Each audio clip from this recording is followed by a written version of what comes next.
में अविरल मलिक के पास चलता हूं। अविरल मलिक, काफी गर्मजोशी के साथ प्रधानमंत्री नरेंद्र मोदी ने विपक्ष को जवाब दिया है। आप लोगों के लिए तो काफी हौसला अफजाई की बातचीत है ये,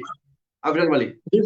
बिल्कुल निश्चित तौर पर देखिए, माननीय नरेंद्र मोदी जी पूरे विपक्ष पर भारी इसलिए हैं क्योंकि माननीय नरेंद्र मोदी जी ने रोटी, कपड़ा, मकान, शिक्षा, चिकित्सा, स्वास्थ्य, हर प्रकार के क्षेत्र में कार्य किया है। उनकी सरकार के द्वारा अनेकों कार्य किए गए हैं, अनेकों योजनाएं चलाई गई हैं, और जिस प्रकार से पूरा विपक्ष उनको घेरने का प्रयास करता रहता है लेकिन उसमें पूर्ण रूप से असफल होता है। अभी राहुल गांधी पूरे देश में यात्रा निकाल कर आए हैं, लेकिन आज भी अगर वो अमेठी चुनाव लड़ने के लिए जाएंगे तो उसी प्रकार से उन्हें हार का सामना करना पड़ेगा जिस प्रकार से 2019 में आदरणीय स्मृति ईरानी जी से उन्हें हार का सामना करना पड़ा था, क्योंकि जनता ग्राउंड पर उनको नहीं चाहती है। जमीनी स्तर पर राहुल गांधी जी का कोई वोट बैंक आज के समय में नहीं है, और जिस प्रकार से अनेकों योजनाएं, चाहे वो जनधन योजना की बात हो, स्वच्छ भारत अभियान की बात हो, आयुष्मान भारत की बात हो, नोटबंदी और जीएसटी, जिसको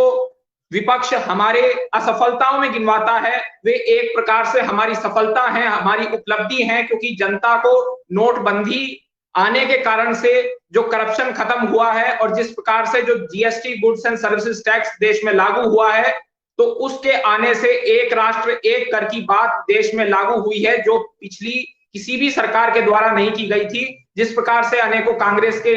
नेता बोलते हैं कि गुड्स एंड सर्विसेज टैक्स के आने से देश को नुकसान हुआ है, तो मैं पूछना चाहता हूं देश को नुकसान किस प्रकार से हुआ। चाहे वो बुद्धिजीवी हो, चाहे वे इकोनॉमिस्ट पी चिदम्बरम हो, चाहे डॉक्टर मनमोहन सिंह हो, उनको भी अगर वो पार्टी लाइन के बाहर जाकर देखें तो उनको भी ये मालूम पड़ेगा और पड़ता है कि किस प्रकार से देश को उससे लाभ हुआ है। आर्थिक लाभ सीधा सीधा उससे हुआ है। और जो बेनामी संपत्ति एक्ट की बात है, बीमा योजना की बात है, मुद्रा योजना की बात है, अनेकों योजनाएं, उज्ज्वला योजना, सौभाग्य योजना, जिस प्रकार से सर्जिकल स्ट्राइक नरेंद्र मोदी जी ने की है, उस कारण से नरेंद्र मोदी जी विपक्ष पर भारी पड़ते हैं। राम मंदिर हो, 3 तलाक का बिल हो, और चाहे जल शक्ति मंत्रालय का जो निर्माण किया है नरेंद्र मोदी जी ने,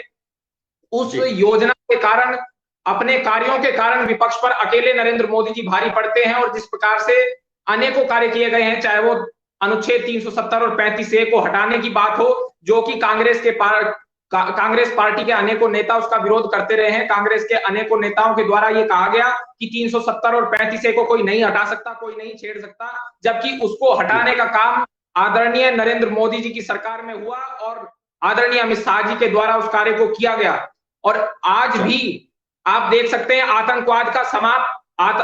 का खात्मा यदि किसी ने किया, आतंकवाद को समाप्त करने का यदि किसी ने अभूतपूर्व कार्य किया, तो वो नरेंद्र मोदी जी की सरकार में हुआ।